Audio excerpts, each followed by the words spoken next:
Mr. President, it's a pleasure to welcome you to Chequers. This historic second state visit is a moment to celebrate the unique bond between our two countries. But today we've gone far beyond that. We've renewed the special relationship for a new era.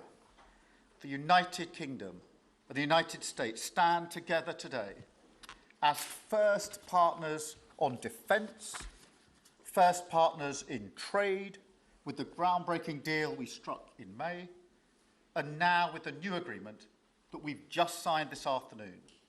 We're confirming our status as the first partners in science and technology, ready to define this century together, just as we did the last. This tech partnership has the power to change lives. It's our chance to ensure that technologies like AI, quantum, and others amplify human potential, solve problems, cure diseases, make us richer and freer, strengthen the cause of democracy, not tyranny. This is the territory on which the future will be won.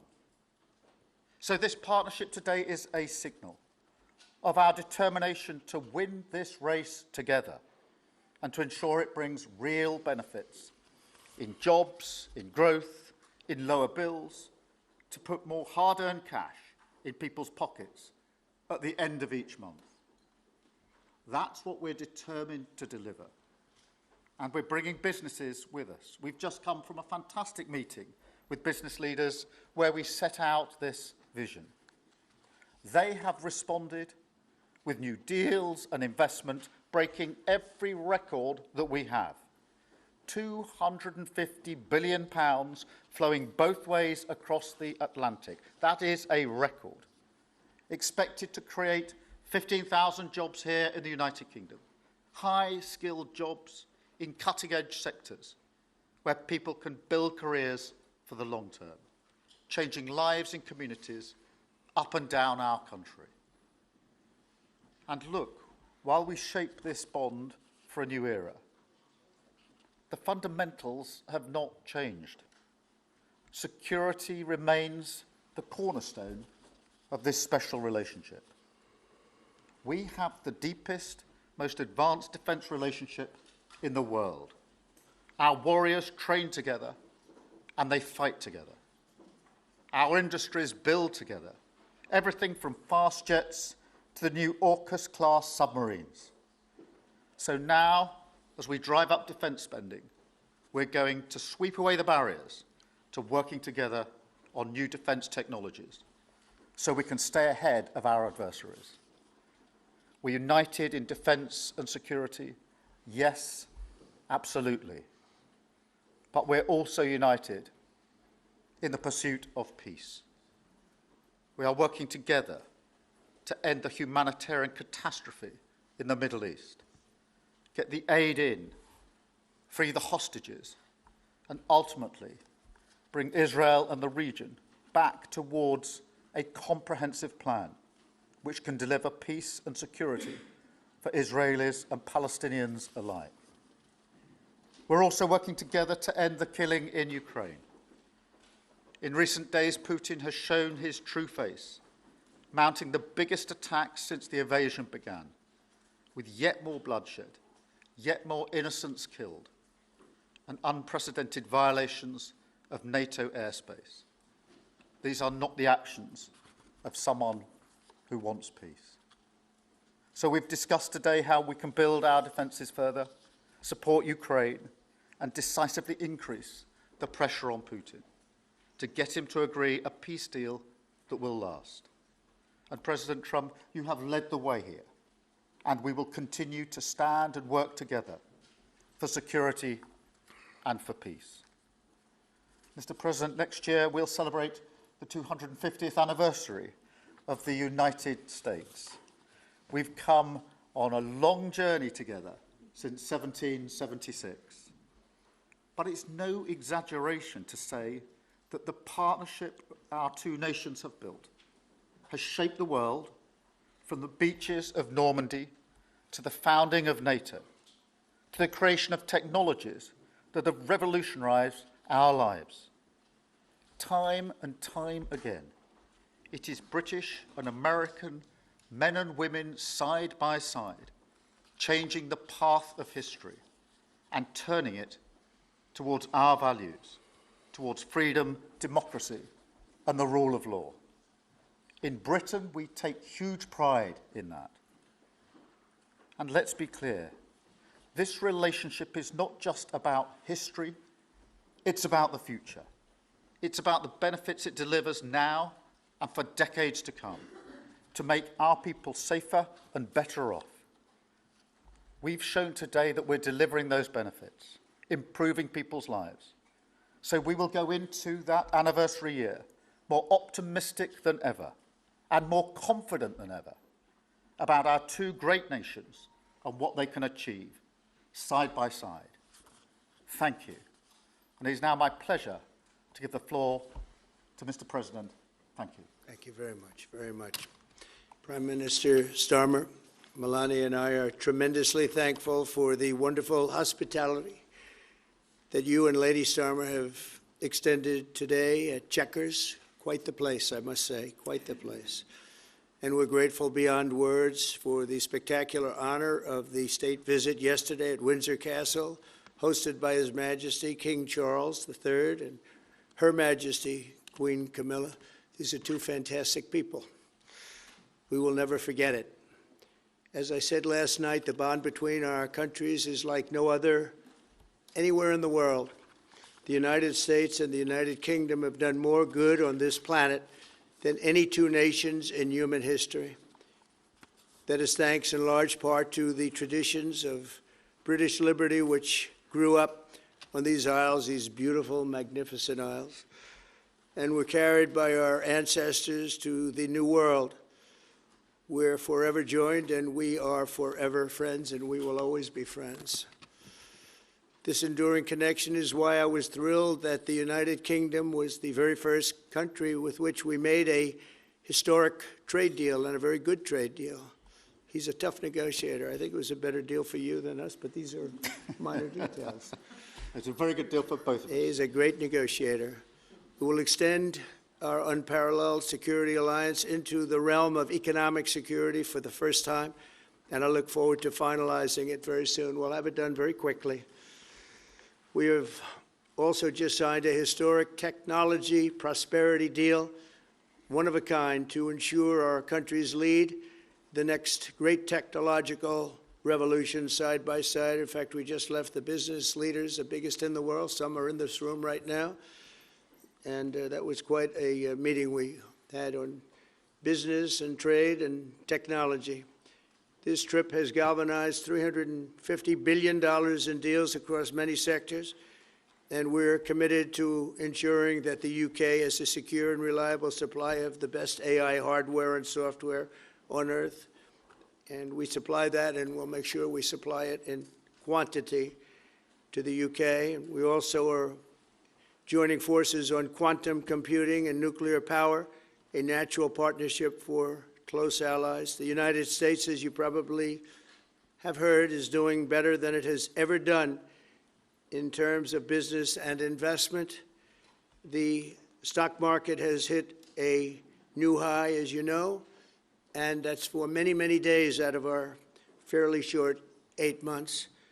And we seem to be hitting new highs, and I think we're going to do much better even as time goes by. Jobs are at a record, and most importantly, we have more than $17 trillion, $17 trillion, and this is during an 8-month period being invested in the country, which is not only a record, but if you compare $17 trillion to the last year of the Biden administration, they did $250 billion. They didn't do $1 trillion for the 4-year period. We did $17 trillion of investment coming in. A lot of it's because of tariffs, and a lot of it's for a lot of other reasons, but there's never been anything like it. It's an economic superstar. That's what's become. It was mismanaged and badly handled for a long period of time, but it's not badly handled anymore. So that's a record, and remember, that's up until 8 months. We have another few months to go, and that number is going to get significantly higher, especially if we win a certain case that we're waiting to hear. That will be something like the world has never seen. I want to congratulate the United Kingdom on making the vital commitment to spend 5% of GDP on defense at the NATO summit this year. We've worked together very closely in so many ways. I'm very honored to tell you that we've solved 7 wars, wars that were unsolvable, wars that couldn't be negotiated or done. The U.S. has done 7 of them. The one that I thought would be easiest would be because of my relationship with President Putin, but he's let me down.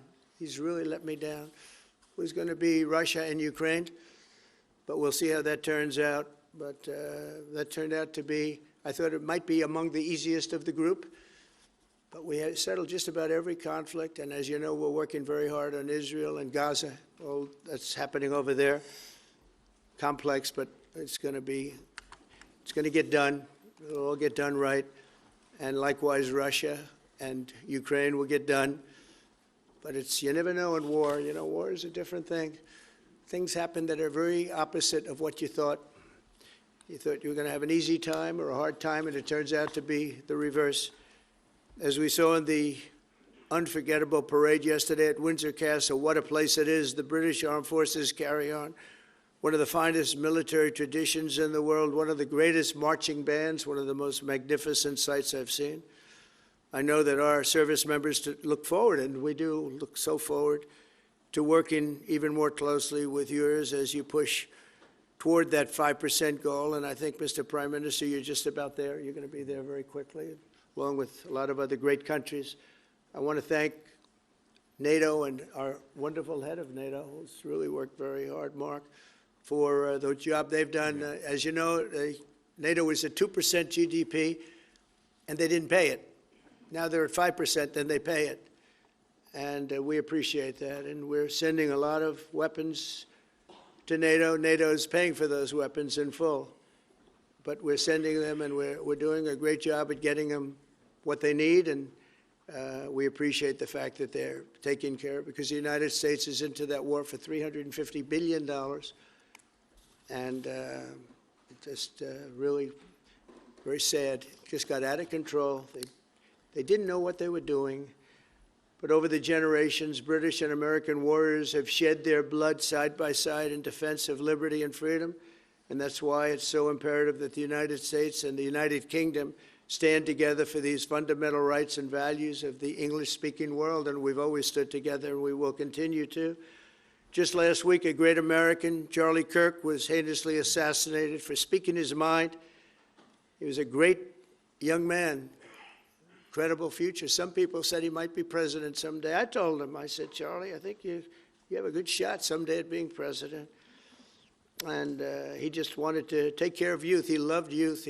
I've never seen anybody relate to youth like Charlie, and they related to him, and they're devastated.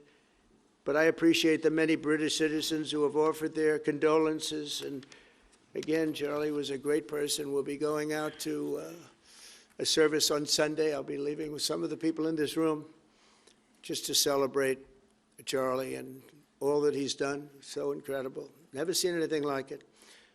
But I hope that together our nations can lead a movement to defend the glorious traditions of freedom on both sides of the Atlantic.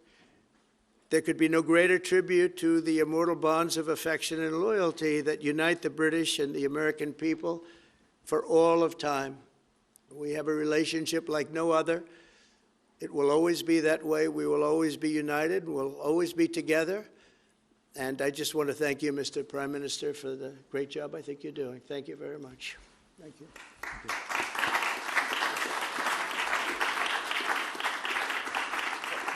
Thank you very much, Mr. President. We're going to take some questions. I'll call 2 or 3 to start with, and then I'll pass over to the President. I've got Chris Mason from the BBC first. Chris. Thank you both. Chris Mason, BBC News. Mr. President, the UK is expected to recognise a Palestinian state in the coming days as the killing in Gaza continues. It often seems that you're the only person that Israel will listen to. What more can you say to them to tell them to stop? And why is the UK's position on a Palestinian state, in your view, wrong? And Prime Minister, what will the recognition of a Palestinian state actually achieve? Is it not just gesture politics to appease people in your own party? Thank you both.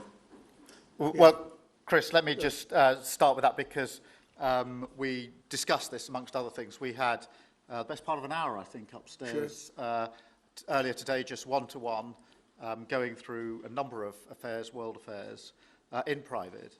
And we absolutely agree on the need for peace and a roadmap, because the situation in Gaza is intolerable. The hostages have been held for a very, very long time, and they must be freed.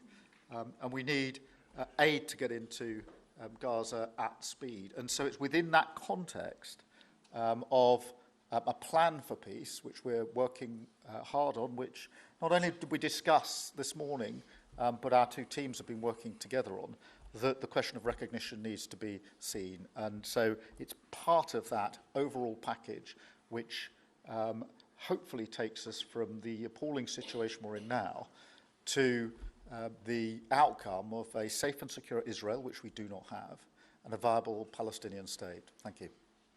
Well, simply, I want the hostages released now, right now, not 1, 2, we'll give you 3 more tomorrow, and, you know, like it's been, but we're the ones that got all the hostages released. We got many, many came to the Oval Office, and I've heard stories like I've never thought even possible. There was no humanity, no anything. I said to them, I said, was there any warmth shown during this stay? Like they offered you a little extra meal, they gave you a little smile, and they said, don't worry, you'll be okay. And every one of them said, not even a little bit. Amazing, you know, to think that during this stay, long stay in some cases. We had a man the other day, 451 days he was there. I always ask that question. And was there any warmth shown? Just a little word of, you know, encouragement. And the answer is every time, absolutely not. I'm shocked to hear it, because in the worst cases, there's always somebody that comes through. We have to remember October 7th, one of the worst, most violent days in the history of the world, not just there, the history of the world. And I got to see the tapes, and I wish I didn't see them, actually, but I got to see them. And I want an end. I want the hostages released, and I think it's going to be okay. But it has been a brutal period of time. But this has been going on for a long time. This is not something that's over the last year, 2 years, but this has been for decades and decades. But we want it to end. We have to have the hostages back immediately. That's what the people of Israel want. They want them back. And we want the fighting to stop, and it's going to stop. But a lot of bad things. You know, Hamas said that they're going to put the hostages up as bait. They're going to put the hostages in front of any attack. And that's pretty brutal. We haven't heard that one in a long time. So we have to remember that. So I have a disagreement with the Prime Minister on that score. Okay? One of our few disagreements, actually. Great. Can I take Jack from The Sun? Jack. Thank you both. Jack Elson from The Sun. Mr. President, in the 9 months you've been in office, you've been incredibly successful in all but eliminating crossings on your southern border. Yeah. Meanwhile, illegal migration is at record levels in Britain. The Prime Minister is trying to tackle that. What advice would you give to the man standing next to you on trying to stop illegal migration in Britain? And Prime Minister, if I can just ask, the President is all about drill, baby, drill in terms of trying to secure American energy and cut bills for Americans. Meanwhile, you are turning Britain's back on oil and gas in favour of renewable energies, such as wind turbines. Why do you think that you are right and he is wrong? So we had millions of people flowing in, totally unchecked, totally unvetted from the Biden administration. 25 million, in my opinion, that would be about 25 million. They came from prisons, they came from mental institutions, they were gang members, they were drug dealers. They came from the Congo. They came from all parts of South America. They came from everywhere. Think of it, prisons from the Congo being released into the United States, prisons opened up in Venezuela and many other countries pouring into the United States. And I couldn't believe it. And one of the reasons I decided to run. I decided to run because I don't want to be controversial, but you see what's happened, and you see all the information that's come out. We won in 2020 big, and I said, let's run, we got to run, because I saw what was happening. And the worst thing that I saw was all of these people. You know, we've already solved inflation. We've solved prices. Oil is way down. Energy is way down in the United States. But what I saw happening with millions of people pouring into our country, I couldn't stand to watch it. And we've done a great job. Nobody, if you've seen the last, I appreciate your question, by the way, nobody, absolutely zero, and I'm not even sure that's possible, but it's a very liberal group that come out with those statistics. The last 3 months, we had zero. From millions of people a year ago, we had zero people enter our country illegally. And we do have people coming in legally through a legal process and testing and lots of other things. I think it's very important, and we speak about it, and I think your situation is very similar. You know, you have people coming in, and I told the Prime Minister I would stop it, and it doesn't matter if you call out the military, it doesn't matter what means you use, but it's going to destroys countries from within. And we're actually now removing a lot of the people that came into our country. It's a very hard chore. We were given a very, very bad hand. Millions of people came in from prisons and mental institutions. We have to remove them. And we are removing them. We have no choice, and I feel very strongly about it. Thank you very much. Jack, let me just deal with the question of returns, because this is obviously an issue we're taking incredibly seriously. We've struck a number of deals both on cooperation with other countries, because this is a problem right across Europe, to tackle the problem of actually breaking up the gangs that are running this trade. We have had a record number of returns, over 35,000 now since we came into office. That's the highest number for the best part of 10 years. We struck the returns arrangement with France, and notwithstanding the challenges to that scheme, which you've seen in the last few days, a flight went off at 6:15 this morning, successfully returning someone under that scheme. So that is an important step forward. Obviously, there's no silver bullet here. There's a range of things that need to be done. But given the challenges of returning people, it is important that we're able to prove it can be done. It was done. It was done early this morning. So I can confirm that that flight went. It went successfully. And I'm pleased about that. Now we need to ramp that up at scale, which was always envisaged under the scheme. But it's very important that we have been able to prove that the proof of concept, if you like, that this can be done, and will continue in that way. On the question of energy, firstly, let me be really clear that I am absolutely determined to ensure that the price and cost of energy comes down, so that bills come down both for individuals, for families, with their household bills, but also for business, because this is so important.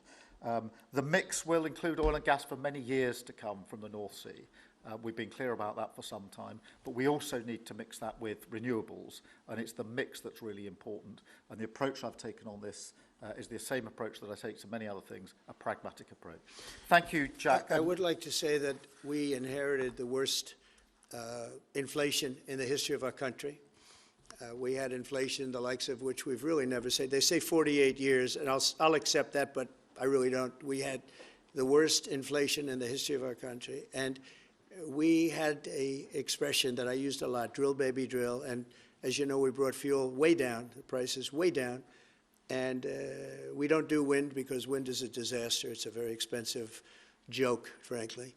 And we got our energy prices. My mother was born in Scotland, and the Hebrides, Stornoway, that's serious Scotland. We were talking about it. And I want this country to do well. And you have great assets that you're going to start using, I believe, under this Prime Minister. Thank you. And I've got Matthew from The Economist. Matthew. Thank you, Prime Minister. Mr. President, you say that President Putin has let you down. Have negotiations run out of road, and what are your next steps to compel an end to this war? Well, he has let me down. I mean, he's killing many people, and he's losing more people than he's killing. I mean, frankly, the Russian soldiers are being killed at a higher rate than the Ukrainian soldiers. But, yeah, he said, let me down. I don't like to see. It's death. You know, it doesn't affect the United States. We have, other than unless you end up in a world war over this thing, you could. This was a thing that would have never happened had I been president. If I were president, it would have never happened. And it didn't happen for 4 years.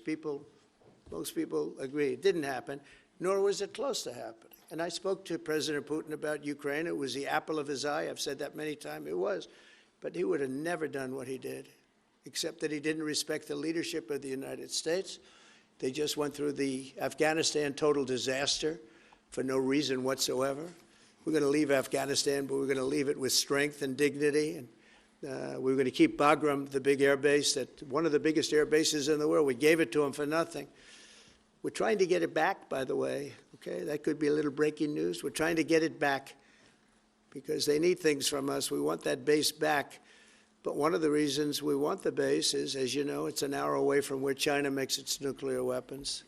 So a lot of things are happening, but I am very disappointed in the fact that that one's not settled. To think that we settled Azerbaijan and Albania, as an example, it was going on for years. It was never going to be settled. If you remember, the prime minister and the presidents, they were there for many years. They said, when they were in my office, we settled. And they started off at both sides of the Oval Office, so far away. I didn't know you could be so far away. And as we were together for an hour, they kept getting closer, closer. And by the time we finished, we all hugged each other. And one said, I've been in this position for 22 years, and all I've done is kill their people. The other was there for 7 years, and all he did was kill their people. And we got it settled. And we did others, as you know. The Congo, we settled the Congo with Rwanda. That was going on, and that was a machete war. That was a gruesome war. Many people, close to 10 million people killed. We got that settled. My biggest disappointment, but it's, you know, look, we did 7, and most of them were not thought to be settleable. We did India and we did Pakistan. That's 2 nuclear. That was purely for trade. You want to trade with us, you're going to have to get along. And they were going at it hot and heavy. But the Russia situation, I hope we're going to have some good news for you coming up. But again, it doesn't affect the United States. And look, it doesn't so much affect you. Of course, you are a lot closer to the scene than we are. We have a whole ocean separating us. But I will say this, it's millions of people have died in that war, millions of souls. And they're not American. They're soldiers, mostly soldiers, as you know.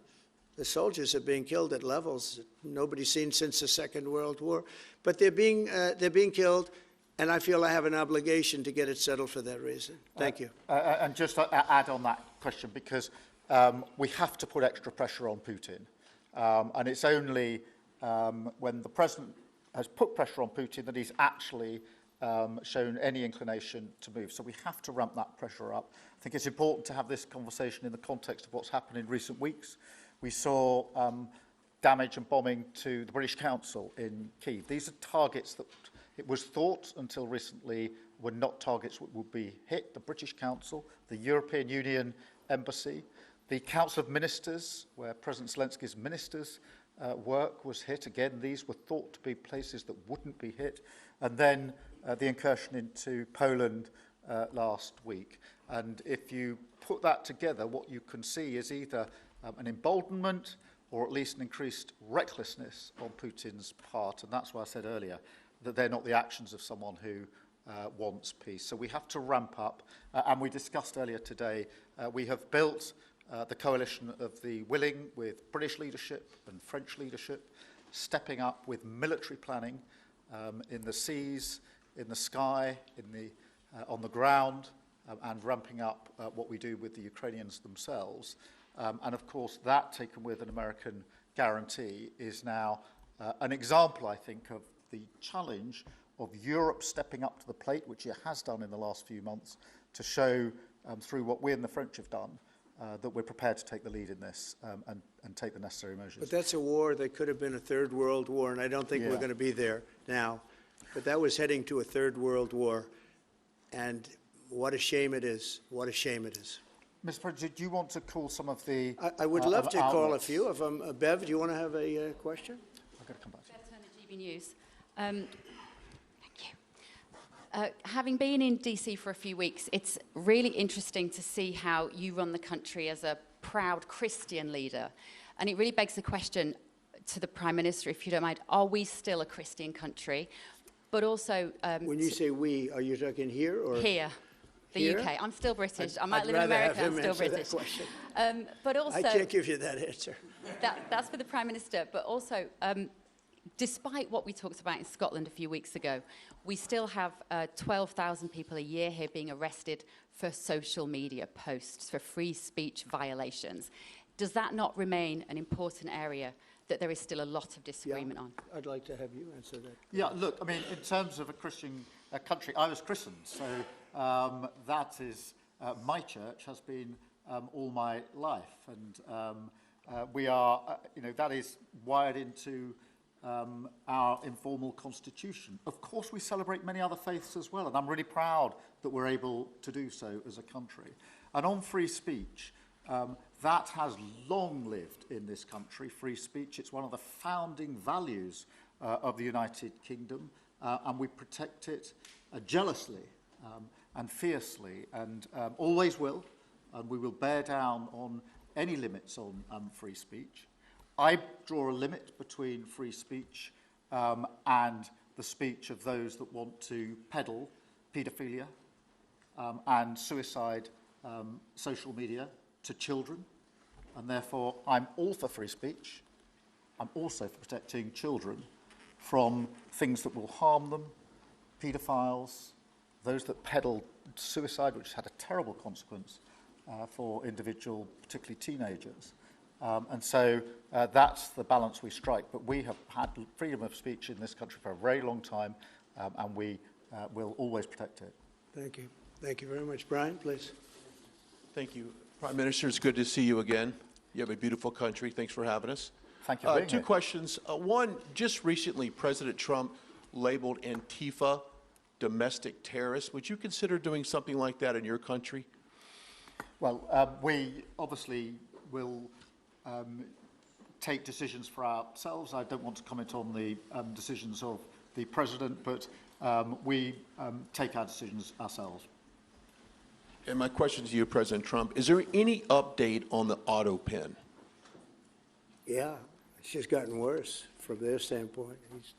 The people that used it, and one in particular, one person, was never told by Biden to do it.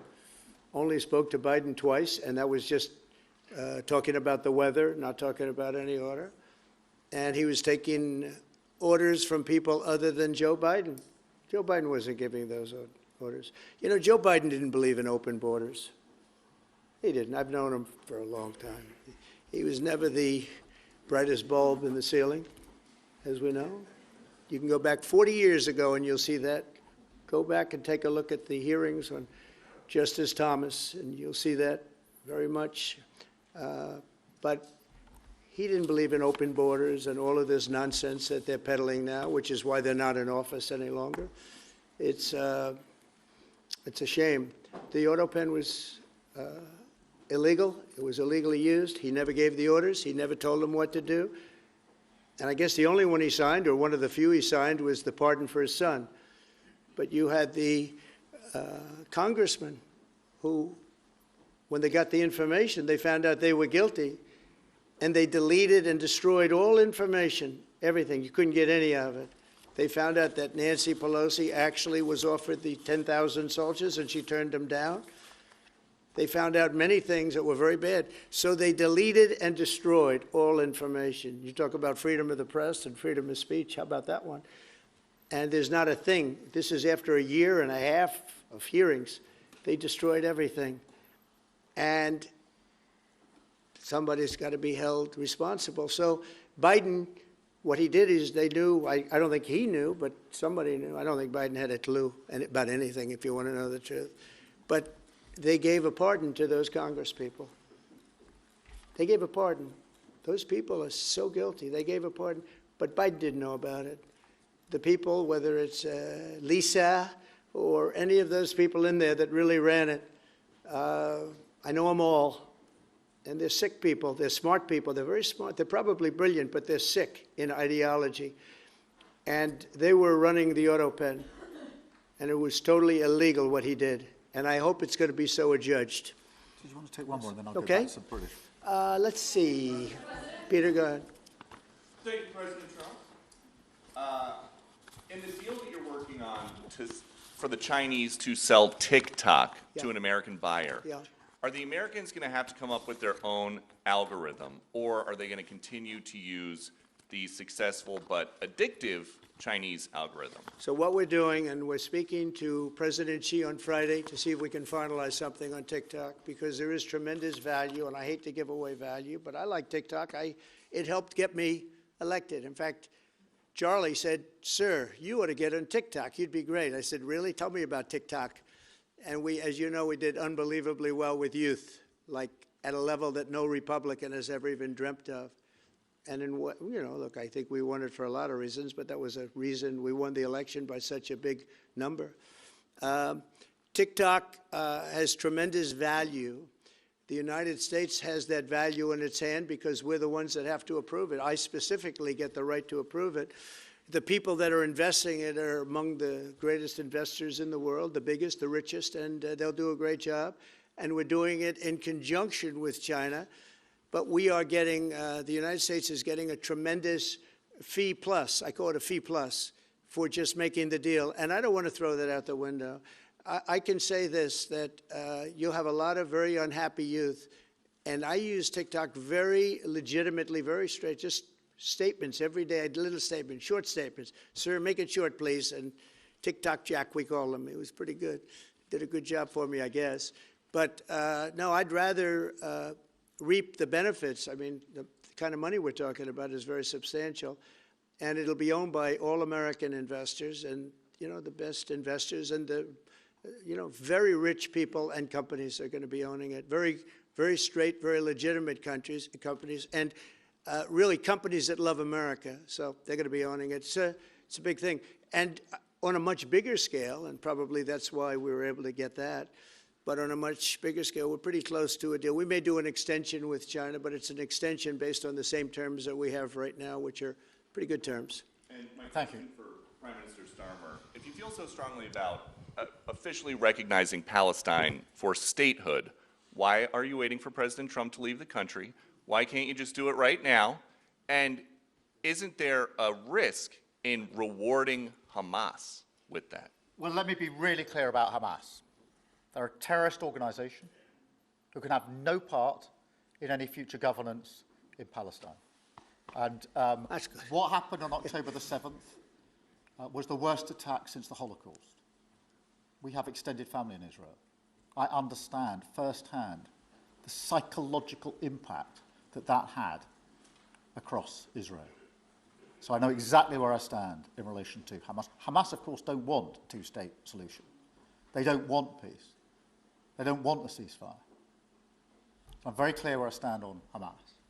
Okay. On the question of recognition, I made my position clear at the end of July as to the timing, which has got nothing to do with this state visit, and I've discussed it with the President, as you would expect amongst two leaders who respect each other and like each other and want to bring about a better solution in the best way that we can. Thank you so much. Can I go back then to Robert at ITV? Robert Peston, ITV. Mr. President, you alone in the whole world, have the power to persuade Prime Minister Netanyahu to stop the demolition of Gaza City, to stop the starvation of Palestine, and to stop the killing of civilians. If not now, when will you exercise that power to tell him to stop? Sure. And then for both of you on... But you do understand about October 7th. You do understand. So believe me, I understand. One of the worst days in the history of humanity. What happened, I have seen the tapes. Babies that are 4 months old and just chopped up to pieces. And you've seen the tapes and I've seen the tapes. You're a professional and so am I. And people forget about October 7th. I can't forget about it. So I want it to end, but I want the hostages back.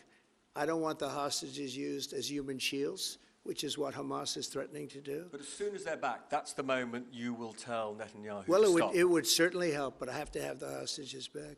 And I don't want them back piecemeal, as I said before. I want them back. And on a separate issue, free speech, your Vice President Vance said that free speech is under attack in the UK. Do you agree with him? And Prime Minister, we saw the dismissal of a very well-known chat show host in America last night, Mr. Kimmel. Is free speech more under attack in Britain or America? Well, Jimmy Kimmel was fired because he had bad ratings more than anything else, and he said a horrible thing about a great gentleman known as Charlie Kirk. And Jimmy Kimmel is not a talented person. He had very bad ratings, and they should have fired him a long time ago. So, you can call that free speech or not. He was fired for lack of talent.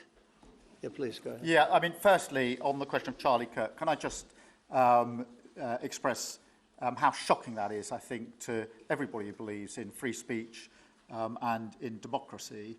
It sent shockwaves through the world, and I know that he was a friend of the president, and I reached out straight away to the president because I understood how impactful it would be on him and his family. And we all need to be absolutely clear about that. Whatever our political views, it is shocking and is to be condemned. On free speech, not much to add to the answer I gave earlier. This country's had free speech for a very, very long time. It is part of who we are as a country, and it is the values that we fought for. We fought for it during the Second World War alongside each other. So we need no reminding of the importance of free speech in this country. Thank you, Robert. And I go to Beth for the final question, please. Beth. Thank you so much. Sky. Thank you, Beth Rigby, Sky News. Thank you, Prime Minister. If I could start with you. Prime Minister, President Trump has said he's ready to impose major sanctions on Russia if NATO countries stop purchasing Russian oil. He's got a point, hasn't he? Is that what you now believe is needed to bring Putin properly to the table? And what's your message to the President on US sanctions? And Mr. President, if I may, the King praised your personal commitment last night to finding solutions to the world's most intractable conflicts. You have invested much of your time and effort in Ukraine. But even as you seek to broker a deal, President Putin is escalating the war. He's firing drones into NATO airspace. You say he has let you down. Was it a mistake to invite him to Alaska? Do you regret it? No. And is it time to squeeze him, sir, and scare him and impose sanctions? And finally, if I may, the elephant in the room, Lord Mandelson, he is no longer the ambassador. Do you have some sympathy with him that he lost his job over historic links to Jeffrey Epstein? Thank you very much, sir. I don't know him, actually. I had heard that, and I think maybe the Prime Minister would be better speaking of that. That was a choice that he made, and I don't know. What is your answer to that? Well, I mean, it's very straightforward. Some information came to light last week which wasn't available when he was appointed, and I made a decision about it, and that's very clear. On the question of the pressure on Putin and on Russia, which is obviously really important, look, I think it is a challenge to Europe. There are a number of European countries which are too reliant on energy from Russia. The UK actually obviously has almost got nothing at all, but we do need to bear down and work with our European counterparts here. There are one or two countries, I think, that do need to look again at the question of energy. There's no one silver bullet here. We do have to have a wider suite of sanctions, which we've put in place a number of times, working across Europe and with the United States. And of course, we must, and we are, making sure that Ukraine is in the strongest position now, because one of my long concerns here has been that whilst we talk about a ceasefire, and we all want a ceasefire, and we talk about what might happen after a ceasefire, we mustn't forget that Ukraine needs our support now. And we've said we stand with Ukraine from the start to the finish, and that means we must continue to supply them with what they need in order to fight this war, which of course resulted from and is a result of Russian aggression. We have particularly done the sort of leadership role in the coalition of the willing, so that if there is a ceasefire and if there is a deal, and I do hope there is, that is then lasting and not then broken, because given previous history, I don't trust Putin. Thank you. Very simply, if the price of oil comes down, Putin's going to drop out. He's going to have no choice. He's going to drop out of that war. And when I found out that the European nations were buying oil from Russia, and as you know, I'm very close to India. I'm very close to the Prime Minister of India. I spoke to him the other day, wished him a happy birthday. We have a very good relationship. He put out a beautiful statement, too. We have, but I said, you know, I sanctioned them. China is paying a very large tariff right now to the United States. But I'm willing to do other things, but not when the people that I'm fighting for are buying oil from Russia. If the oil price comes down, very simply, Russia will settle. And the oil price is way down. You know, we got it way down. We're drilling and we produce more oil than anybody else in the world. We're doing a lot. But I was disappointed to see that. And the Prime Minister was disappointed to see that. And it wasn't him. It was other countries. And you can't do that. You can't do that. You can't. That's not playing fair with the United States. And we can't have that. Thank you. Thank you very much indeed. Thank you. Thank you. Thank you. Thank you.